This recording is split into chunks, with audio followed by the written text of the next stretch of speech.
Fam, we can't have a show without talking about your friend Bibi Netanyahu, can we? No, I mean, this is beyond Netanyahu. This is literally the culture in Israel. When we did a show maybe over a year ago, when we talked about the people in Israel, the vast majority of them and the vast majority of officials running, they're all like anti-Palestinian. It's like a unified thing in Israel, right? And so what's been happening is that Israel has been attacking everyone. They've been attacking, bombing Syria.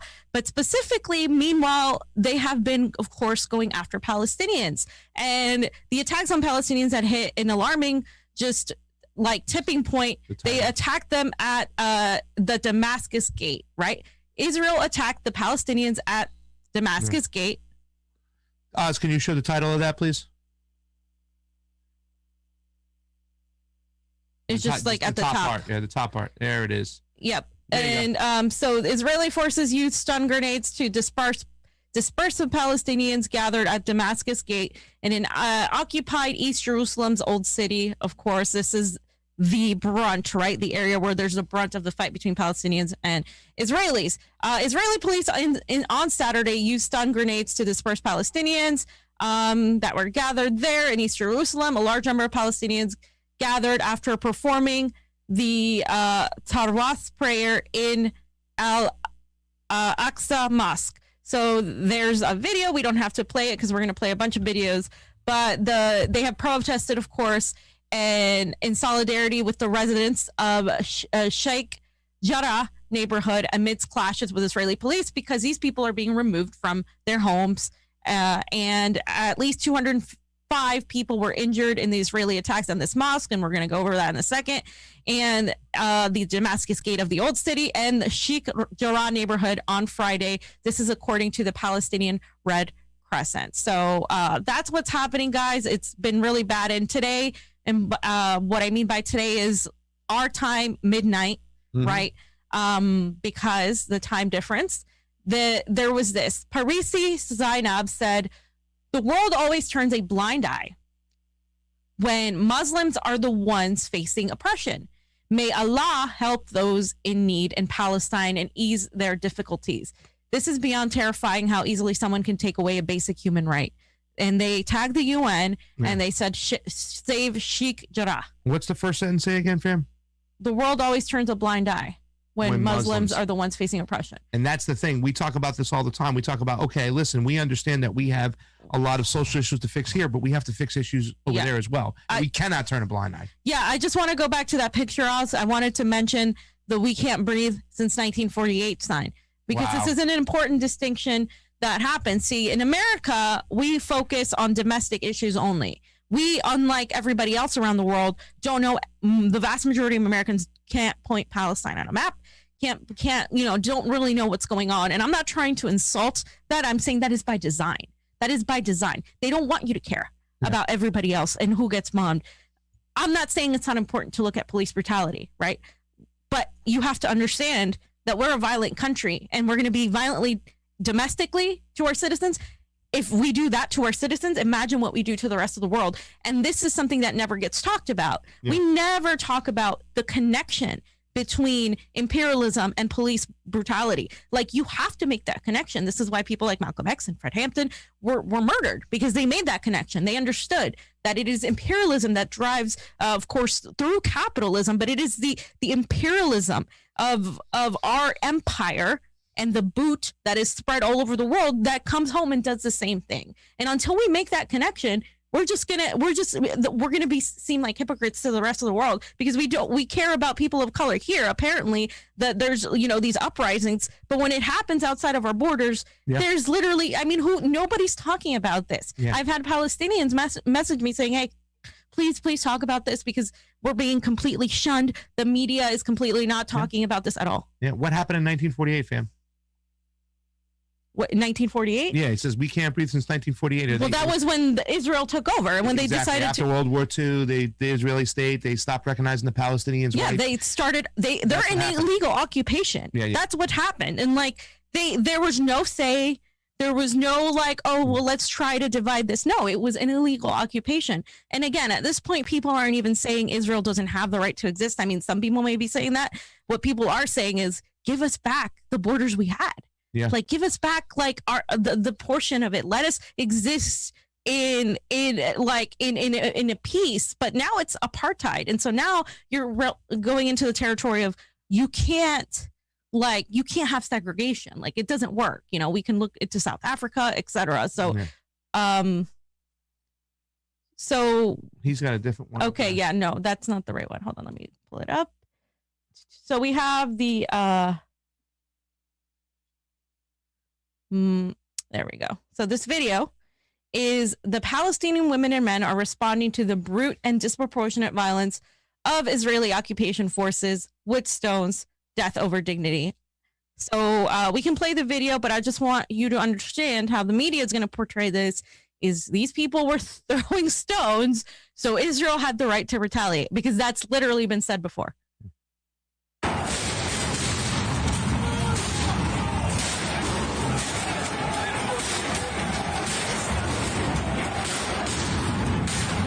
Is your volume playing on that one?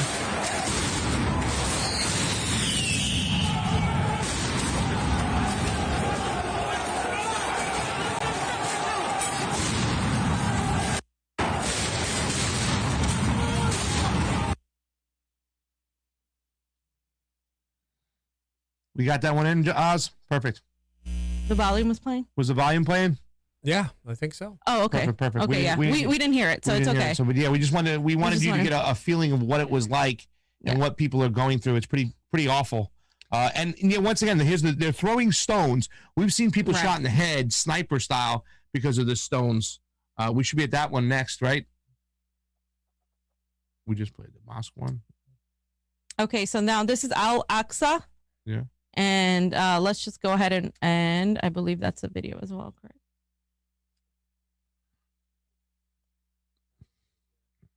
Yeah, let's just play this. Go ahead.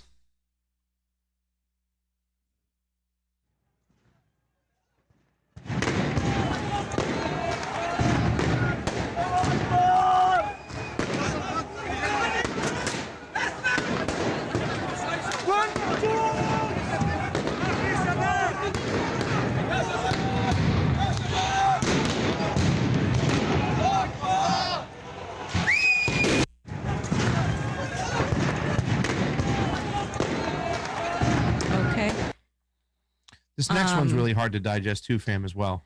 Yeah, guys, be very. This one's a little bit difficult. So, disturbing images: an Israeli settler rams his car into Palestinians near Al-Aqsa. The international community and the mainstream media remain silent.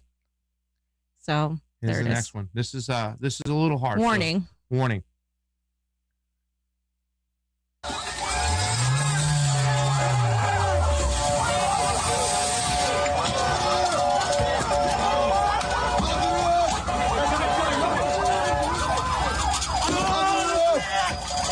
Play it from the beginning again, Oz. Let them see it.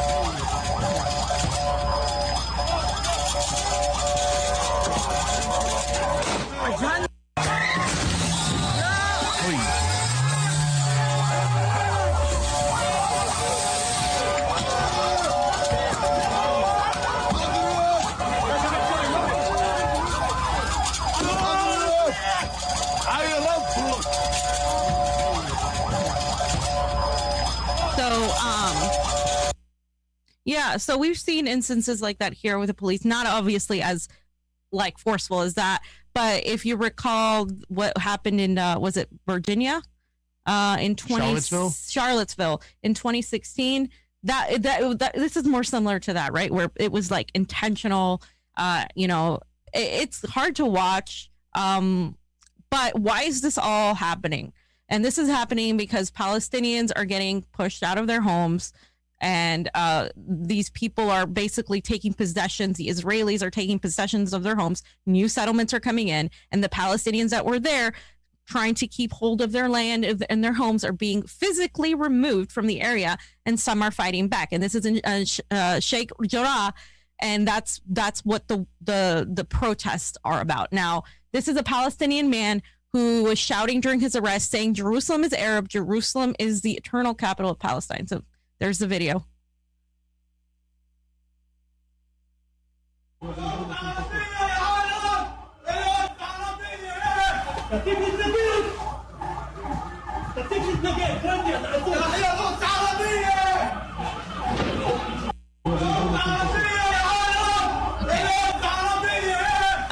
And then, so I'm going to give some context, right? Because again, foreign policy tends to be really complex. To simplify it for people, the hashtag being used is hashtag save Sheikh Jarrah.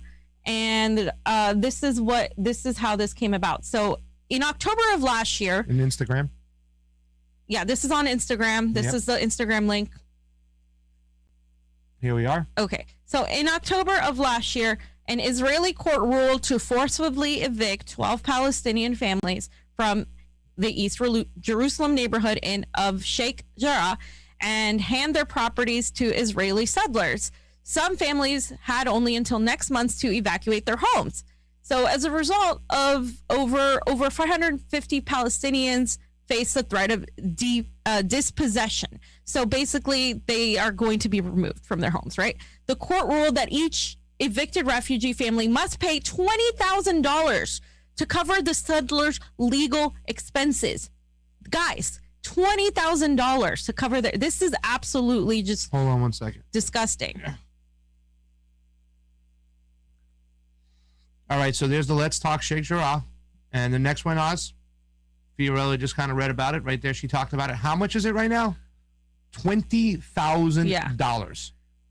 $20,000. Like to the settlers for taking their homes away. This is like this, guys, like why there's not mass protests in America for this is just disgusting to me. So Sheikh Jarrah is on the next slide, is a neighborhood north of Jerusalem's old city. It's home to 28 Palestinian refugee families who were ethnically cleansed from their original homes during the 1948 Nakba, which was, of course, what they were referring to when there was that whole cleansing. The Israelis came in to occupy. And this was an agreement between Jordan and the UNRWA in 1956 that these families were supposed to be promised housing and land in Sheikh Jarrah. They were meant to receive ownership title after 3 years. So they were supposed to have their titles after 3 years, but that never happened. Israel conquered the East Jerusalem before the titles materialized. So that was that. On the next slide now, there's forced evictions that aren't new to Sheikh Jarrah. Zionist settler organizations have been trying to seize it since 1972.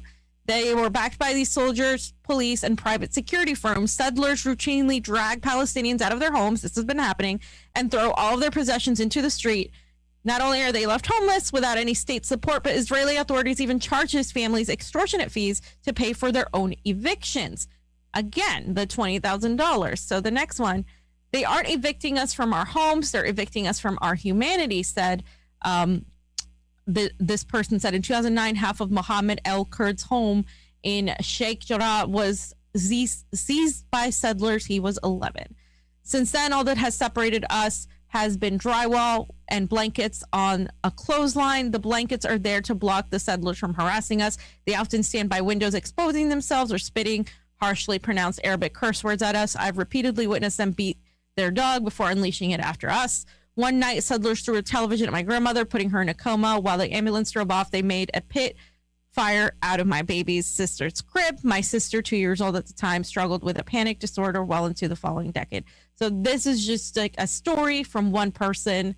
There are many more. Next slide.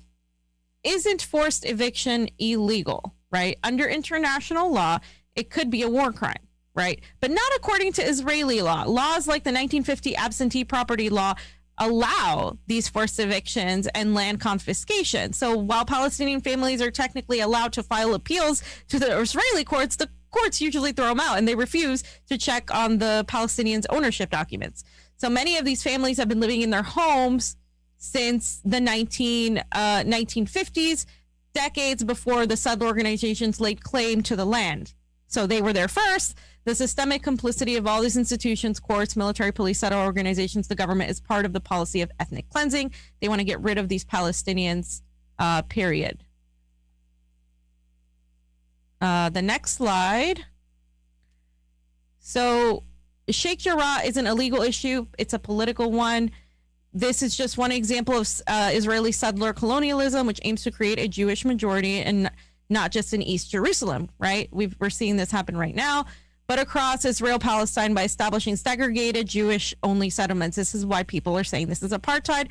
Through these measures, the Israeli government seeks to entrench the de facto annexation. That's the whole point. They want to expand. So Mohammed El-Kurd described this as part of a greater system of oppression against Palestinian people. If you're not evicted from your home, it's demolished. If you're not in prison, you're shot in the street. If you're not shot in the street, there's a drone in your sky in the Gaza Strip. If it's not a bomb, it's exile. So this is what they're facing. And the last thing I want to show from here is if Sheikh Jarrah falls, Jerusalem will follow. So Sheikh Jarrah is one of the last fronts that is resisting the colonization today. The settler outpost settlements and police headquarters have surrounded it. Several centuries old communal ties with neighboring communities. Sheikh Jarrah opens to other ancient neighborhoods and is key for controlling them. If it falls, they will too. So this is the last stronghold, right? And if this goes down, I believe then yes, the complete and total takeover by Israel it says losing Sheikh Jarrah would represent the loss of Jerusalem's Palestinian identity. It signals a horrifying fate for the remaining dwindling indigenous population. Where you at, progressives? Yeah. Where you at? Seriously. That was the Instagram one. So. Okay. So, because it was Mother's Day, they did this whole thread on the Sheikh Jarrah mothers. A lot of women, you have to understand that there are a lot of women and children in Palestine. And this is, of course, due to the fact that a lot of the men were killed in battle. And that's what's happening. So women are a lot of the activists and the leaders of the Palestinian movement. So you have the Save Sheikh Jarrah hashtag. This Mother's Day, we are thinking of the Palestinian mothers who are fighting on the front lines of Sheikh Jarrah against evictions by Israeli settlers. And you guys can see that picture there. The Mother's Day we remember, this Mother's Day, the next one below it, this Mother's Day we remember the late Rifqa Al-Kurd, 103-year-old Palestinian grandmother from Sheikh Jarrah who resisted her home being evicted by Israeli settlers for over 10 years. She paved the way of resistance for the movement behind Save Sheikh Jarrah today. Do you have that up there? It's the one below it. It's the tweet thread.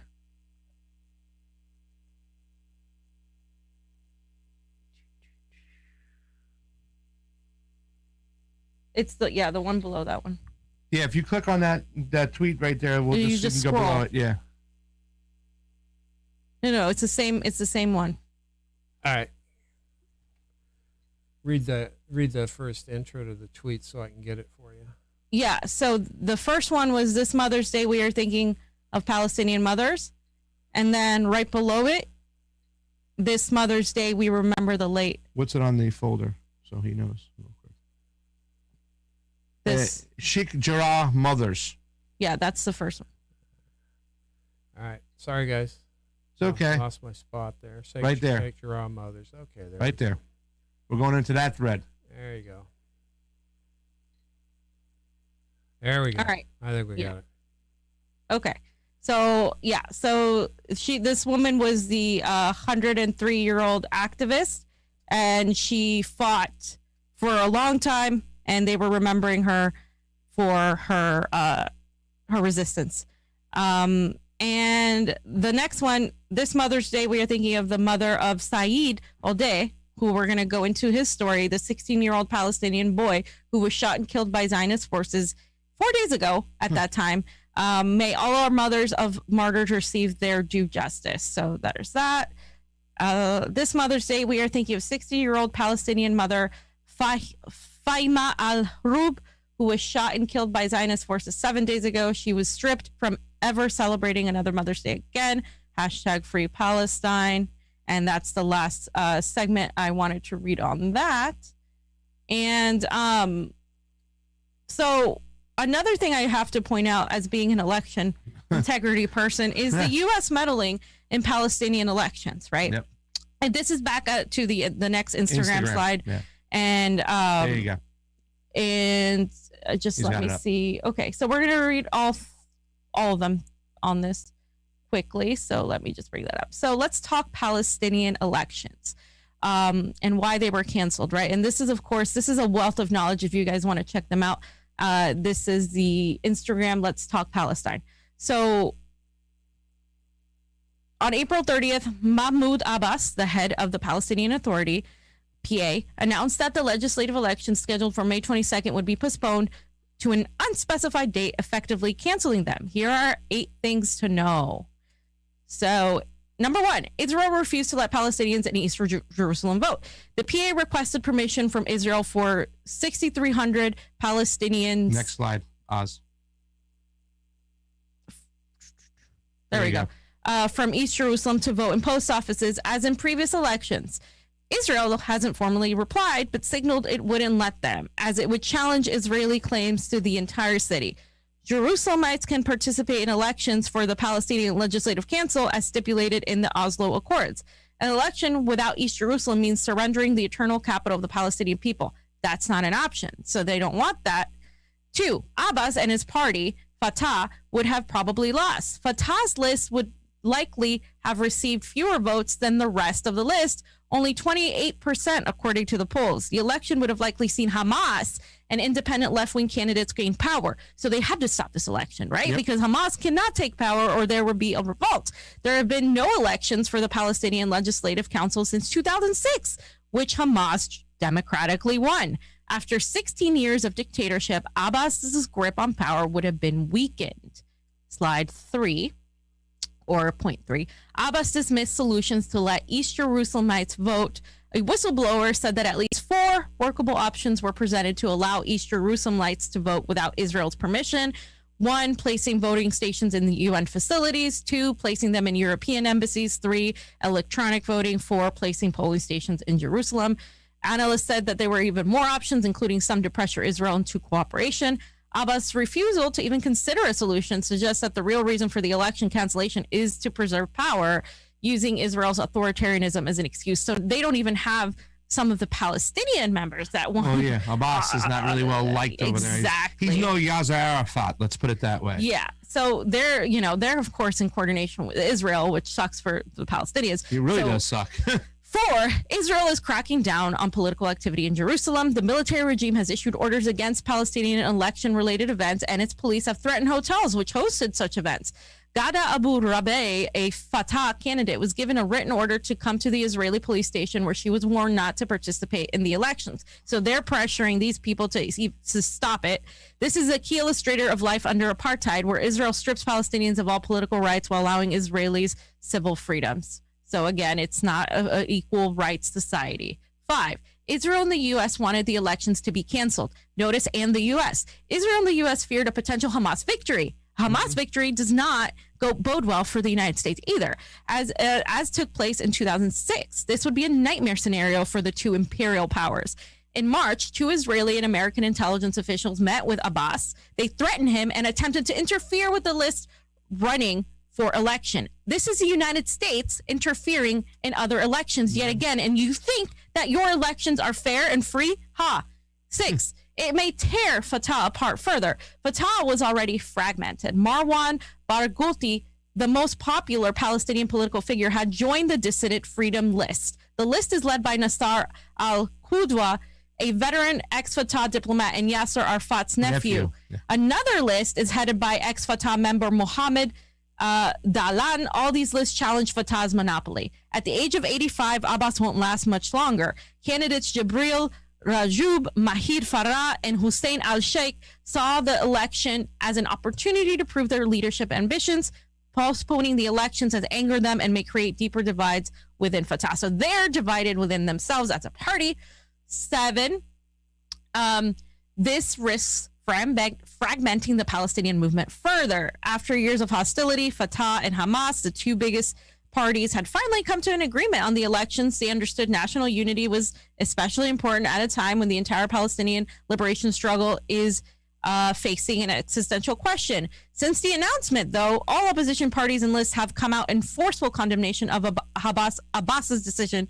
It has increased division. So again, this is perfectly working into the hands of Israel and U.S. They do want more division. Elections won't solve anything.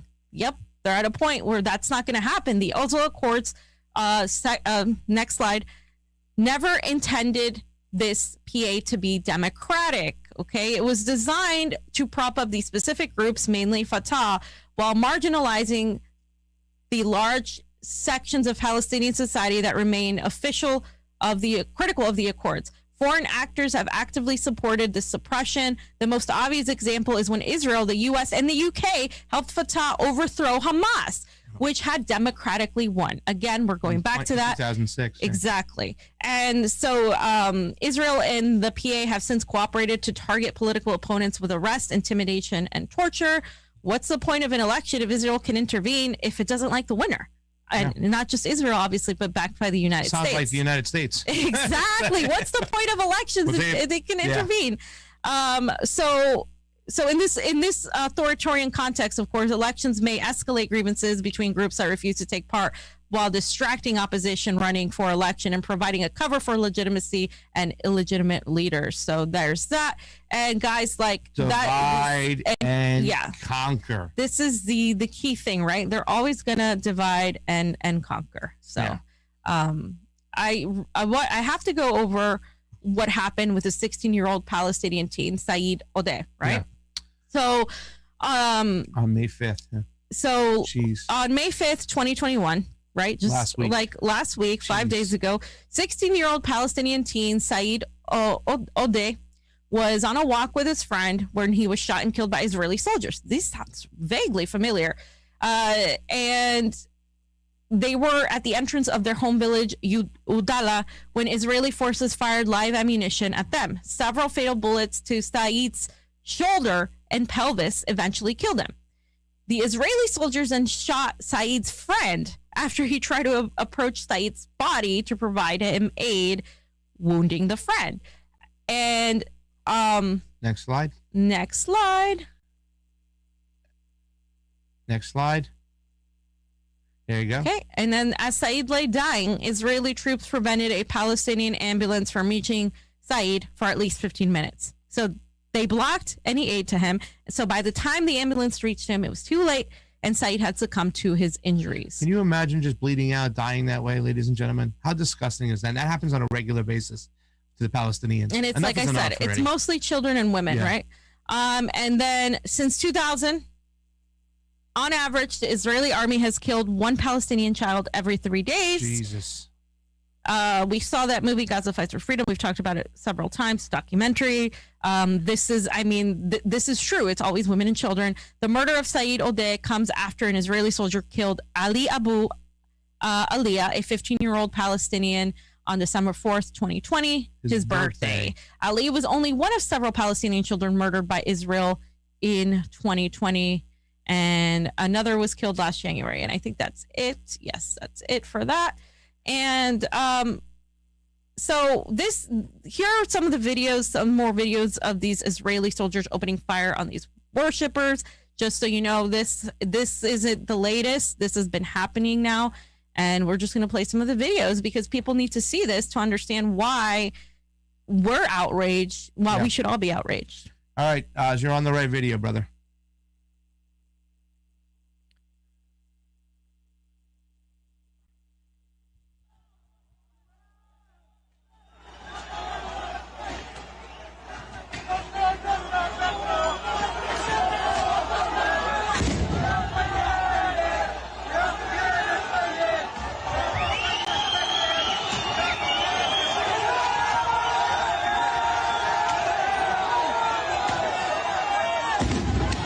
Holy oh. So, yeah.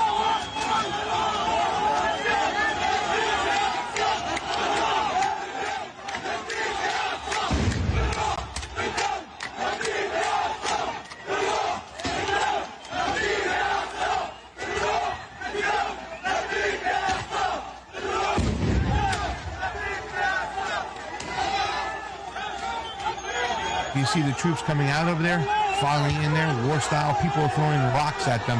Oh, I have a 90-year-old man throwing rocks at me. I have to shoot him in the head with a sniper bullet. Please, man. Enough is enough with this crap. We can't even listen. You can't even play games and say, "Well, Israel has the right to exist." Nobody's saying that they don't. Yeah, that's just a cop out. It's a cop out at this point, you know. And yeah, they're just praying. I mean, I mean, people, we're outraged here when, you know, an asshole takes a gun and shoots at people. What was it there was a mosque, and then there was the Jewish temple, right? Yeah. That happened. Like, this is happening like every day now here. Yeah. Like, this is like by the support of the U.S. of A. By the same weapons that you freak out about here. Yeah. Like the same weapons, guys. There's multiple people with them on the streets. There's no separation, and I'm gonna keep saying that until I'm blue in the face. So Ali Mirza retweeted this video by Arwa Ibrahim. Okay, absolutely horrendous scenes from inside Al-Aqsa Mosque, and this was May 7th, and they have continued since then. Compound where Israeli forces were attacked. Peaceful worshipers holding night prayer. So they were attacked at night, and then earlier, today for us, they had been attacked as well during the day, as you saw the video. So this is from before.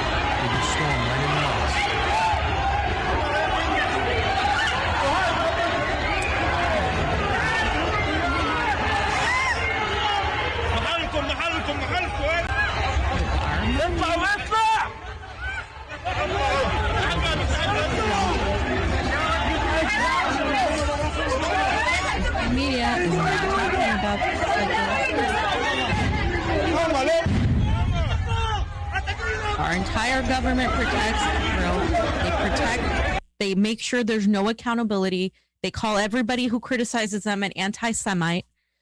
So the next one, this one's really hard. Palestinian children cry in fear as Israeli forces open fire on worshippers at Al-Aqsa Mosque. Again, 250 injured. This was on May 7th.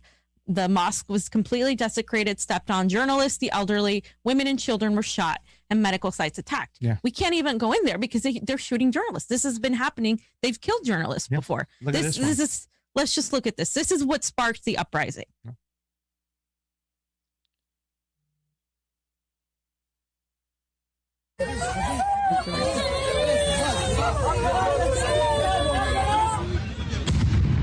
عم بيصلوا شايفين كيف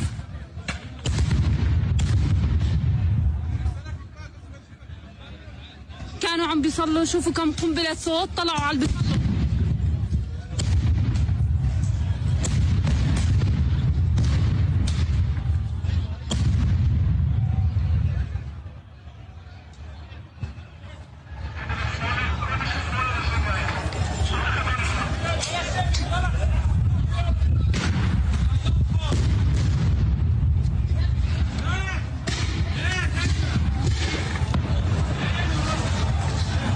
طبعا القوات من ورانا لهيك رحت القوات من ورانا وزي ما شفتوا كيف بيطلقوا القنابل حتى على المصلين اللي بيصلوا الشباب.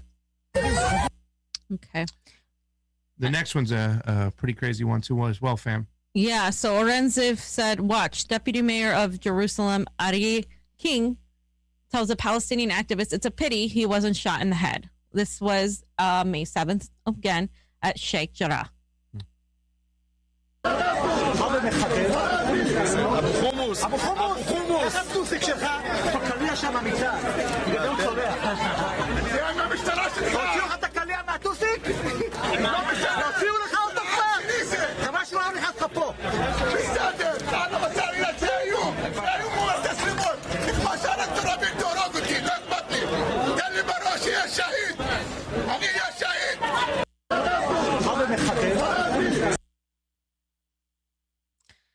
Yeah. I mean, there's no, I mean, how do you reform that, right? You gotta have like, you can't have an apartheid state like this. This is why people supported the BDS movement.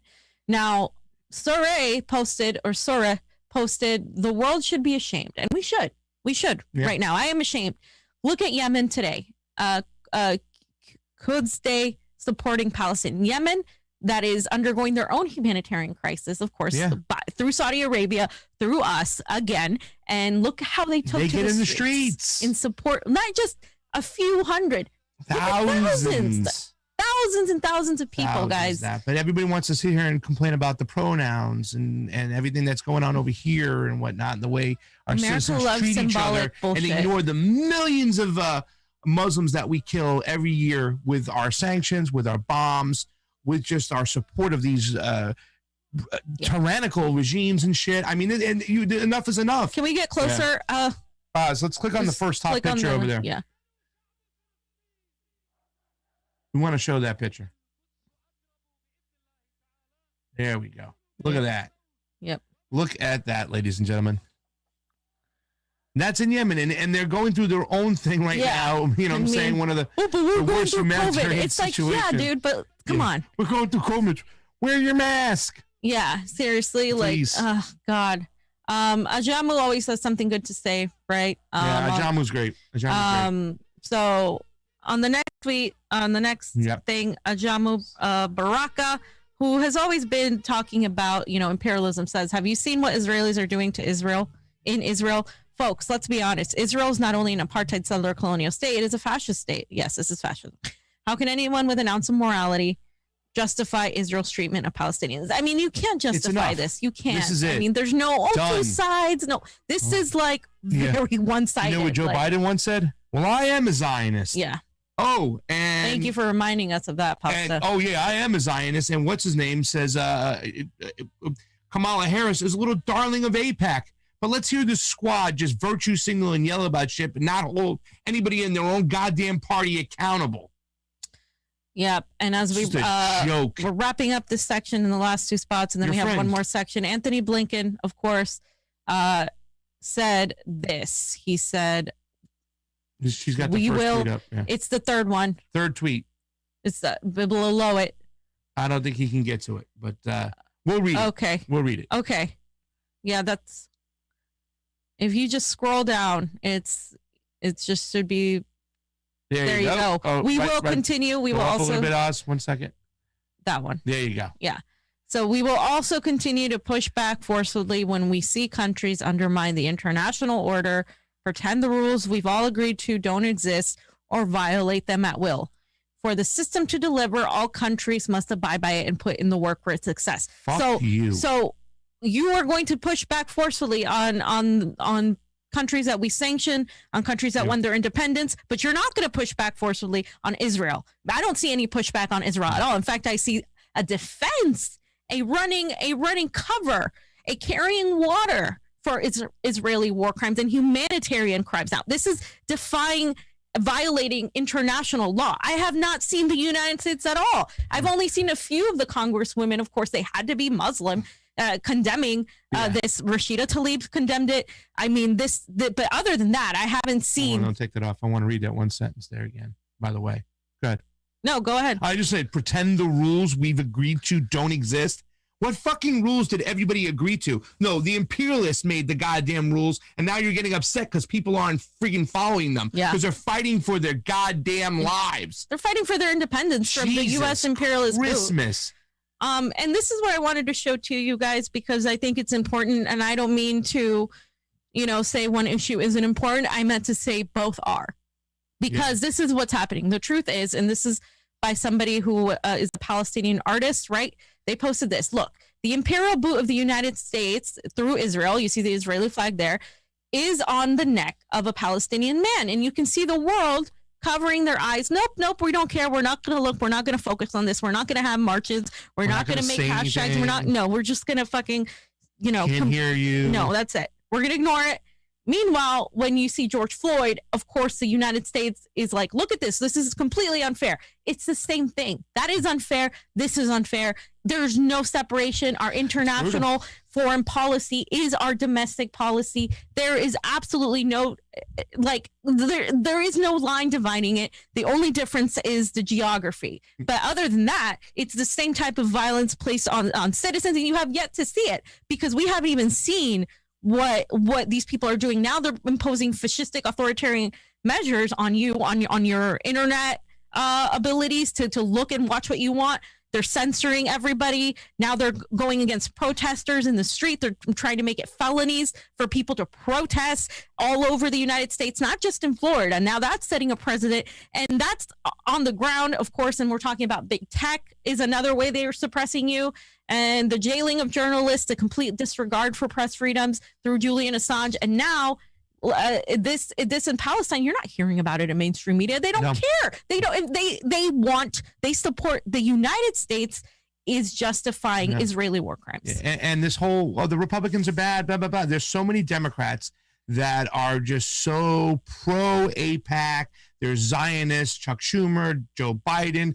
AIPAC has been just caressing Kamala Harris, but yet you never see the squad call any of them out. Ever. They're just as responsible as the Republicans that support this shit too as well. And if they it's do, not just one side. And if they do call them out, it's very light. Like I know Rashida Tlaib has said something, but I know Ilhan said something at one point. And remember, in the beginning when she got in, she said something. They tried to paint her as the biggest anti-Semite there was. If you recall, they were almost trying to get rid of her because she said something about Israel. Bling bling. Like it's insane. And this is like you can't. They're like you have to somehow worship or give your blood to a loyalty to Israel when you become a Congress member, because all of them, without exception, are weak when it comes to this issue. Yeah, terrible. And they, the squad has said nothing of, that's where we're at. You just got to make it smaller. The squad has said nothing of Afghanistan, and they're virtue signaling on Israel as far as I'm concerned, because that's all it is. Right. Yeah. And they're not really taking serious actions, whatnot. What they should be doing is starting like a protest. Say, we're going to protest in front of the embassy, and we're going to have solidarity with Palestinians, whatever the hell it is, even if that's symbolic. Why don't you have balls and tell Joe Biden to cut aid to Israel if they're going to do something like that? Say, Joe, why don't you cut aid to Israel until they stop doing what they're doing? AIPAC shouldn't exist. AIPAC shouldn't exist. Things like that. Israel runs pretty much. Israel interferes in our elections. Israel interferes in our economy. Israel is the one interfering, not Russia. Yeah. Like that's, and we allow that interference. It's a symbiotic relationship. So let's just read a couple of these super rays. Super rays, yeah. God, it's just a shame. It really is a shame. Every time you think about this right now, and I don't want to hear any more excuses that Israel has a right to exist. Nobody's ever said that they don't have the right to exist. They don't have the right to kill the Palestinians and suppress the Palestinians the way they're doing it. And I have had enough of it. There is no two sides to this coin. We see a lot of deaths on the Palestinian side, a few on the Israeli side, and you see Israelis shooting people for people throwing stones at them. Enough is enough, man. I ain't standing by this shit no more. And that's even being kind, because technically Israelis, Jewish people are just a group.